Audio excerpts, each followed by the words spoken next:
सबका अवगत है कि पिछले हफ्ते दिनांक 8/4/2022 को दोपहर के टाइम में संजय कॉलोनी बाजपुर में एक दुकान पर एक महिला को ओवरपावर करते हुए 3 लोगों द्वारा लूट की घटना को अंजाम दी गया। एक महिला को ओवरपावर करते हुए उनको डरा धमकाकर तमंचे की दम पर लूट की घटना को अंजाम दिया गया है। तहकीकात में ये पाया गया अन्वेषण के दौरान कि केवल ये 3 लोग नहीं थे, लाने में और भगाने में सहयोग देने के लिए टोटल CCTV कैमरास को जब देखे तो कुल मिला के 6 लोग थे।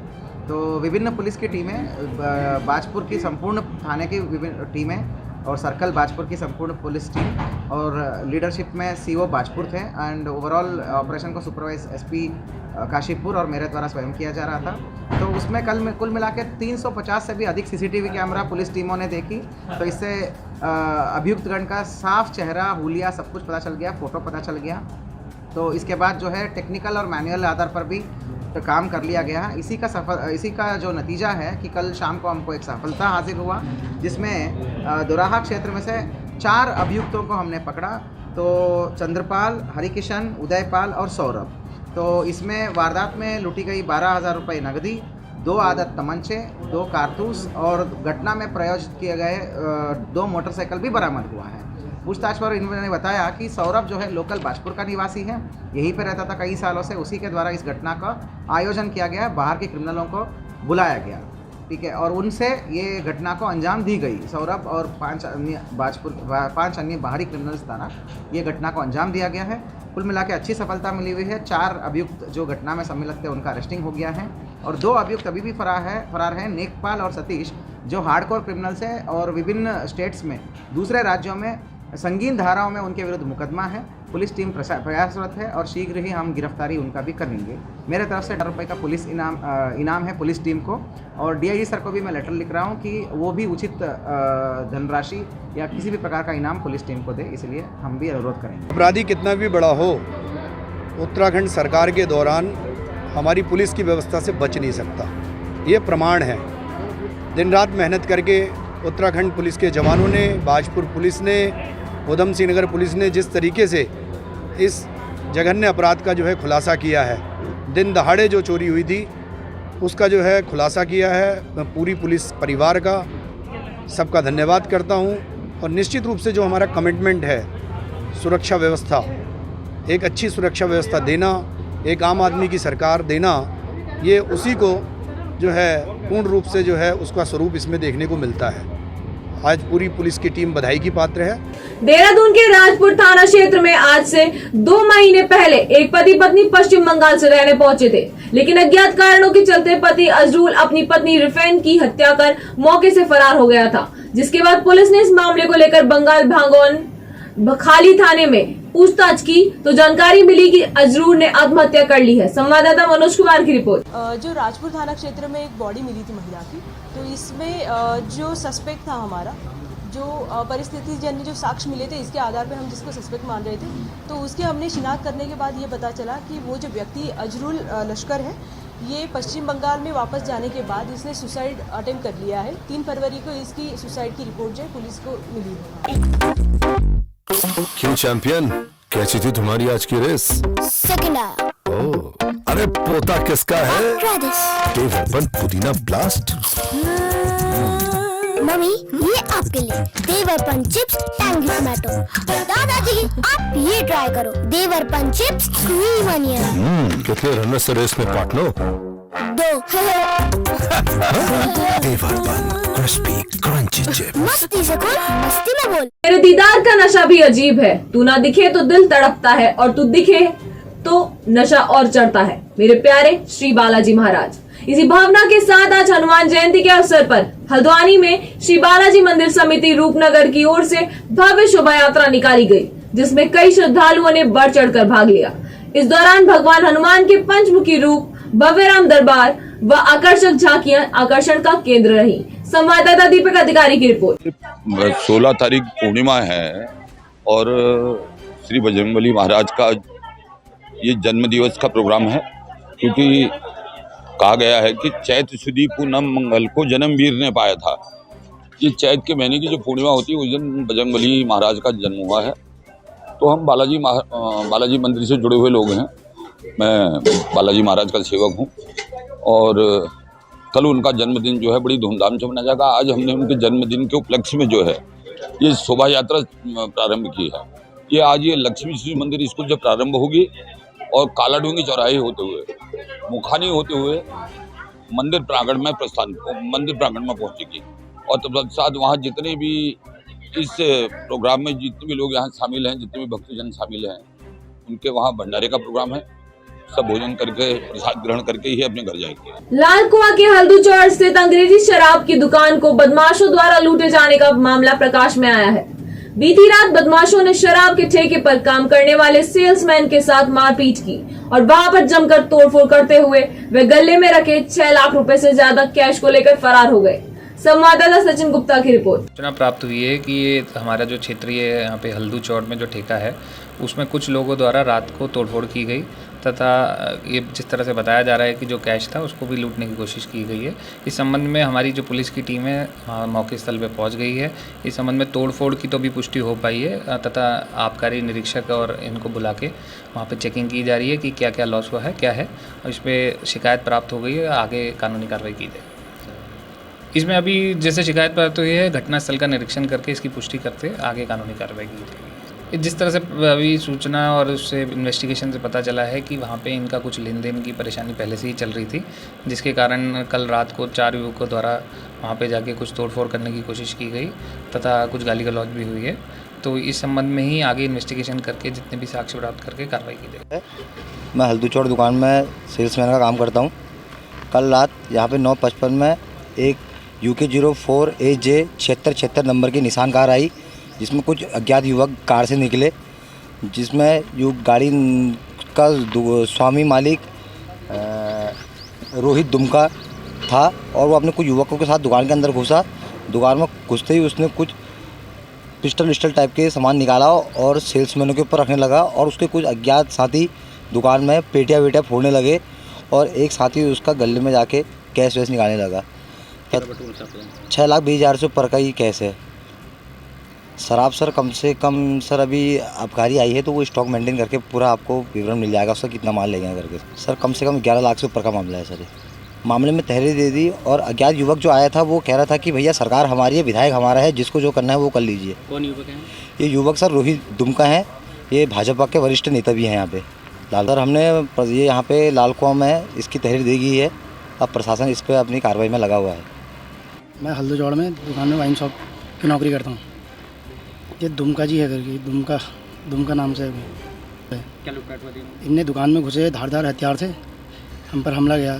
4-5 लोग थे, हथियारों से लैस हो गए, दुकान के अंदर घुसे और मारपीट स्टार्ट कर दी।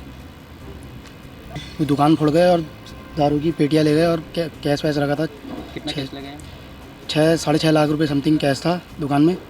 हम दुकान से निकले तो ये अंदर तोड़फोड़ कर रहे थे। फिर दुकान में आके देखा तो हमने वो कैश हमें प्राप्त नहीं हुआ।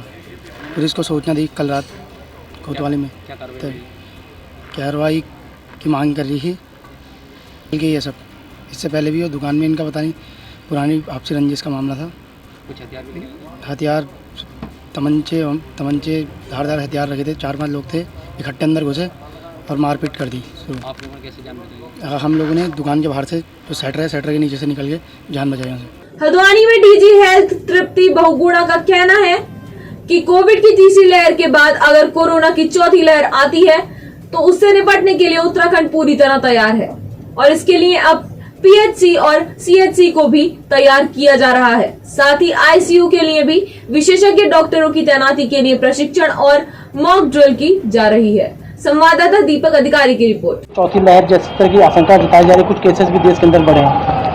हाँ, ये एक बहुत अच्छा इन्होंने एक ऐप डेवलप किया है जिसमें कि हमारे जो कोविड के पेशेंट यदि कहीं भी पॉजिटिव होता है तो ये इसको एक तरह से ट्रैक कर सकते हैं कि उसको यदि आइसोलेशन में जाना है तो आइसोलेशन में जाए, उसको ट्रीटमेंट के लिए जाना है तो कोविड के सेंटर में या आपके टेस्ट केयर में रेफर करना हो तो ये तरफ से ये ट्रैक कर पाएंगे और एक हमारे को डाटा जनरेट करके देंगे तो हमें कई इससे हेल्प करेगा। उसमें आपको पता है कि थर्ड लेयर आई है तो थर्ड लेयर में आपने देखा होगा काफ़ी हद तक हमारा काम सही रहा क्योंकि हालांकि वो थर्ड लेयर बहुत माइल्ड फॉर्म में थी तो बहुत ज़्यादा, लेकिन काफ़ी लोग इसमें अफेक्टेड हुए। मतलब एक की नहीं कह सकते कि एक परिवार में भी एक है तो सभी लोगों को हुआ, लेकिन उसको मैनेज ढंग से कर लिया गया। तो उस हिसाब से हमारा जो कोविड के लिए ऐसा देखा जाए तो हमारे जो कोविड केयर सेंटर्स हैं या टेस्टिंग केयर्स है उसमें काफ़ी कुछ हम लोग ने अरेंज कर लिया। वहाँ पर वेंटिलेटर्स हैं या आपके मेडिकल गैस पाइपलाइन हमारी CSC या PSC लेवल तक चली गई है। उसमें हमारी जो ऑक्सीजन कंसंट्रेटर हैं या ऑक्सीजन सिलेंडर्स हैं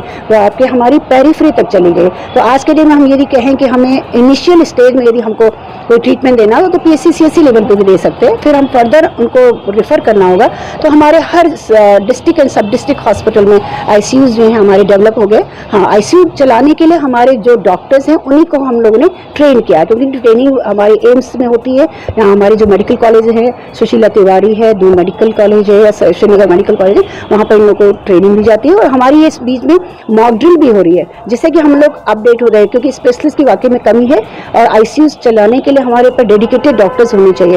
वो हमारे डॉक्टर्स हमें शासन ने हमको अनुमति भी दे दी है रखने की, लेकिन डॉक्टर्स हमें इतनी फ्रिक्वेंटली मिल नहीं पाते। तो जो हमारे अपने ही डॉक्टर्स हैं उन्हें इस तरह से ट्रेनिंग दे दी गई है कि कभी ऐसी आपदा फिर आई तो भी मैनेज कर पाए। विश्व प्रसिद्ध उत्तराखंड की 4 धाम यात्रा अभी शुरू भी नहीं हुई, लेकिन 4 धाम यात्रा के प्रवेश द्वार ऋषिकेश के नेशनल हाईवे और आंतरिक मार्गों पर अभी से ही जाम दिखाई दे रहा है।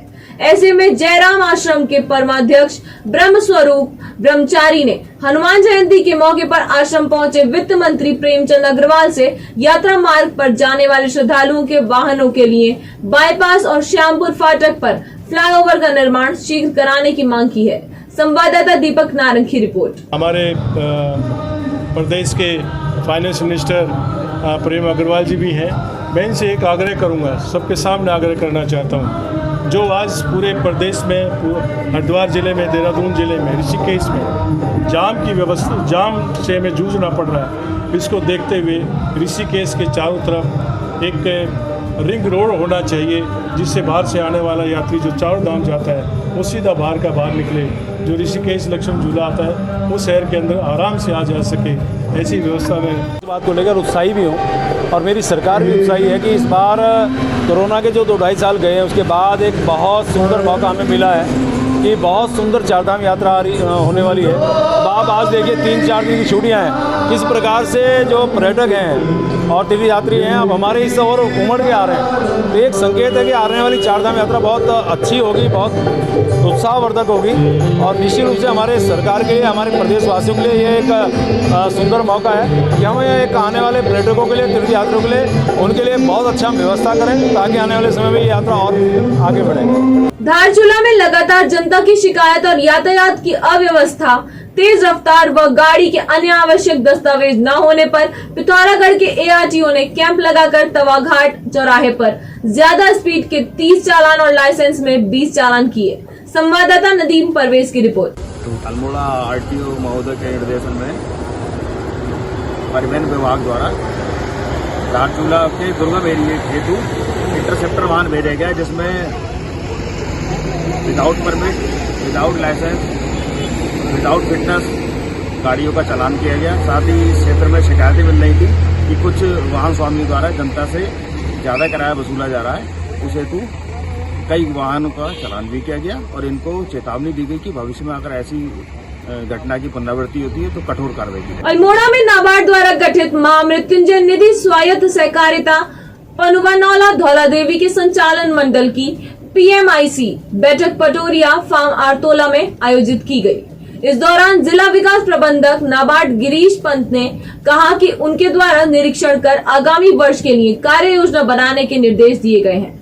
इस बैठक में न्याय पंचायत प्रभारी कृषि विभाग पनुवानौला कनुप्रिया, चाय बोर्ड सहकारिता के अध्यक्ष नागेश पंत, डॉक्टर दिनेश भोसले आदि मौजूद रहे। संवाददाता हेमंत सिंह मेहरा की रिपोर्ट। लोहाघाट में district sports karate do association Champawat के तत्वावधान में डिस्ट्रिक्ट कराटे चैंपियनशिप के आयोजन का शुभारंभ एसडीएम रिंकू बिष्ट और नगर पालिका अध्यक्ष गोविंद वर्मा ने किया। चैंपियनशिप में टनकपुर व बनबसा की टीमों ने प्रतिभाग कर कराटेबाजों ने अपने हुनर का शानदार प्रदर्शन किया। इस दौरान समारोह के मुख्य अतिथि पूर्व विधायक पूरन सिंह फरत्याल, जिला पंचायत अध्यक्ष ज्योति राय व विशिष्ट अतिथि SO लोहाघाट जसवीर सिंह चौहान सहित जिला पंचायत अध्यक्ष प्रतिनिधि प्रकाश राय ने सभी विजेता खिलाड़ियों को पुरस्कार व मेडल दिए। संवाददाता लक्ष्मण सिंह बिष्ट की रिपोर्ट। अल्मोड़ा में मरचूला के जंगल में वन विभाग को 65 वर्षीय महिला परी देवी का शव मिलने से हड़कंप मच गया। परिजनों का कहना है कि उक्त महिला शुक्रवार को जंगल में गई थी और महिला के कई देर तक वापस न लौटने पर परिजनों ने वन विभाग को सूचित किया, जिसके बाद पूरी टीम ने सर्च अभियान चलाकर महिला के शव को बरामद कर लिया। वन विभाग की टीम का कहना है कि महिला पर किसी वन्य जीव ने हमला किया है, जिसकी स्पष्ट जानकारी जांच के बाद ही मिल सकेगी। संवाददाता हेमंत सिंह मेहरा की रिपोर्ट। लोहाघाट के बाराकोट ब्लॉक का गल्ला गांव अक्टूबर में आई आपदा के कारण ग्रामीणों के मकानों में दरारें आ गई थी और सुरक्षा दीवार ढहने से मकान हवा में लटक गए थे, जिसके बाद ग्रामीणों ने अपने घर से भागकर अपनी जान बचाई थी। उस समय प्रशासन ने ग्रामीणों के पास जाकर उन्हें मदद का आश्वासन दिया, लेकिन अभी तक इतने समय बाद भी कोई ग्रामीणों की मदद के लिए नहीं पहुंच सका। संवाददाता लक्ष्मण सिंह बिष्ट की रिपोर्ट। अक्टूबर की रात को गल्ला गांव में जो ये दुर्घटना हुई, आपदा आई, उससे क्या कहते हैं अभी तक सरकार कोई सुध नहीं ले रही है। कल तूफान आया तो उसकी वजह से यहाँ पे जितने भी परिवार आपस में जिनको ये दुर्घटना से वाकिफ हैं वो अपनी स्कूल की तरफ भागे। कल सर हम ये कहना चाह रहे हैं कि सरकार कोई सूद क्यों नहीं ले रही है। पिछले 6-7 महीने से यही आश्वासन दिया जा रहा है कि कोई कार्य होगा, जल्दी ही इसमें कोई कार्य किया जाएगा, पर अभी तक पूरे गांव में हर जगह कोई भी कार्य नहीं किया गया है। चाहे वो क्या कहते हैं रोड का मामला हो, रोड के मामले में तो कार्य हो चुका है, पर क्या कहते हैं जो घर के मामले हैं, आदमियों के घर टूट चुके हैं और कल तूफान आया तो पूरी जो पुरानी छतें हैं वो पूरी छतें टूट चुकी हैं। तो रात परिवार वाले इधर उधर अपना बिस्तर बोरिया लेके भाग चुके थे और स्कूल में जो भी कहा गया था कि स्कूल में रहें, और आदमी कब तक स्कूल में रहेगा, टॉयलेट वगैरह कुछ नहीं है उनके पास रहने के लिए। तो क्या कहते हैं हर चीज़ की परेशानी हो रही है। और 7 बहन बजे उधर रहा हमारे यहाँ तमाम बर्बादी है रहे, हम केना दिन नया 7 बहन बजे दिवन का वे ठग दिन या अपन पैसा काम करो नया और रोड सज गया, हमारे आंगन में वो केना सज गया और अब हम दाघा के तुम चलवन करना मदद मिलने चाहिए, थोड़ा भाग लेना तो थोड़ा बहुत मदद हम मिलने चाहिए, अपन पैसा हम काम कहाँ करो ना गरीब आदमी। ये थे मतलब इधर उधर रखे थे, वो फिर से दोबारा अपने खतरनाक मकानों में रहने आ गए, जो काफ़ी खतरा बना हुआ। अगर बरसात आती तो शायद ही मकान जो है बच पाएंगे। तो क्या कार्रवाई करी जाएगी इस बारे में उनके लिए? गल्ला गांव में परिवारों को दैवीय आपदा के टाइम पर उनके जो मकानों को क्षति हुई थी और वो जो उनका क्षेत्र है जहाँ पे वो आवास उनका बना हुआ था वो पूरा विस्थापन की जद में है और खतरा बना हुआ है, तो उनको सुरक्षा की दृष्टि से स्थानीय स्कूल में रखा गया था। चूँकि लॉकडाउन के टाइम पर सरकारी विद्यालय बंद चल रहे थे, परंतु वर्तमान में विद्यालय खुल चुके हैं, तो अब पुनः जो है उनके लिए कोई एक सरकारी बिल्डिंग ऐसी तलाशी जाएगी। साथ ही भूगर्भीय उसका अध्ययन कराया जा रहा है और उनके लिए भूमि का चिन्हीकरण किया गया है। चिन्हित भूमि पर हमारे जो भूवैज्ञानिक है उनकी रिपोर्ट का इंतजार है और उनकी रिपोर्ट आने के बाद में उनकी विस्थापन की कार्रवाई की। आज के लिए बस इतना ही। उत्तराखंड से जुड़ी सभी खबरों को जानने के लिए जुड़े रहिए सुरागीलाल न्यूज चैनल से। धन्यवाद।